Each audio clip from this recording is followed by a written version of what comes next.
Hello everyone, praise the Lord. खुदा यीशु मसीह में आप सबकी सलामती हो। तो आए हम बाइबल रीडिंग करते हैं और आज मैं आपके साथ यशवा उसका 23 बाब पढ़ूंगी। इसके बाद बहुत दिनों बाद जब खुदावन ने बनी इसराइल को उनके सब गिरदा गिर्द के दुश्मनों से आराम दिया और यशवा बुढ़ा और उम्र रसीदा हुआ, तो यशवा ने सब इसराइलियों और उनके बुजुर्गों और सरदारों और काजियों और मुंसिबदारों को बुलवा कर उनसे कहा कि मैं बुढ़ा और उम्र रसीदा हूँ, और जो कुछ खुदावन तुम्हारे खुदा ने तुम्हारे सबब से उन सब कौमों के साथ किया वो सब तुम देख चुके हो, क्योंकि खुदावन तुम्हारे खुदा ने आप तुम्हारे लिए जंग की। देखो, मैंने कुरा डालकर उन बाकी कौमों समेत जिनको मैंने काट डाला, यरदन से लेकर मगरब की तरफ बड़े समंदर तक तुम्हारे कबीलों की मिरास ठहरी, और खुदावन तुम्हारा खुदा ही उनको तुम्हारे सामने से निकालेगा और तुम्हारी नज़र से उनको दूर कर देगा, और तुम उनके मुल्क पर काबज़ होंगे, जैसा खुदावन तुम्हारे खुदा ने तुमसे कहा है।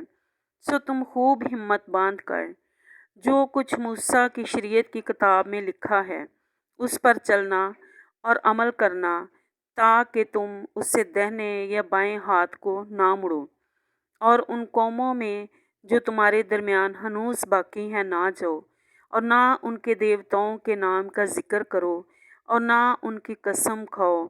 और ना उनकी प्रस्तिश करो, और ना उनको सिजदा करो, बल्कि खुदावन अपने खुदा से लिपटे रहो, जैसा तुमने आज तक किया है। क्योंकि खुदावन ने बड़ी बड़ी और ज़ोर आवर कौमों को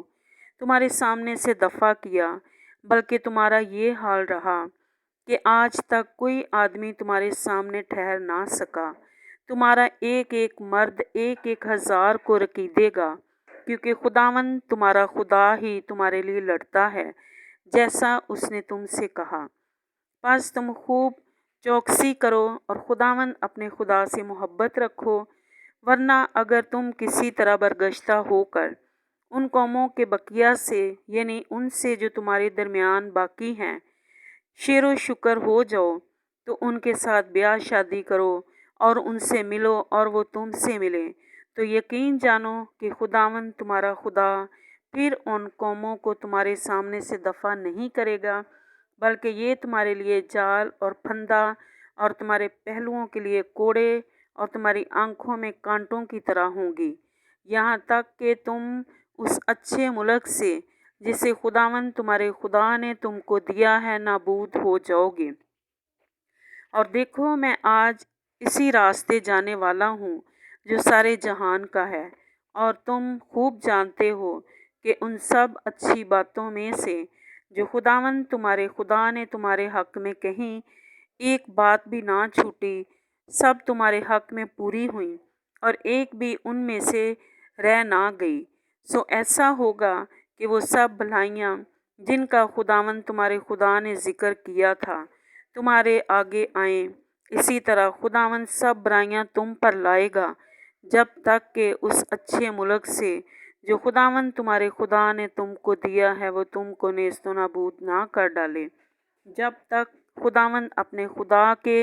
उस अहद को जिसका हुक्म उसने तुमको दिया तोड़ डालो और जाकर और माबूदों की प्रस्तिश और उनके आगे सिजदा करने लगो, तो खुदावंद का कहर तुम पर भड़केगा और तुम उस अच्छे मुल्क से जो उसने तुमको दिया है जल्द हलाक हो जाओगे। पाकलाम के पढ़े और सुने जाने पर खुदावंद की बरकत हो। आमीन।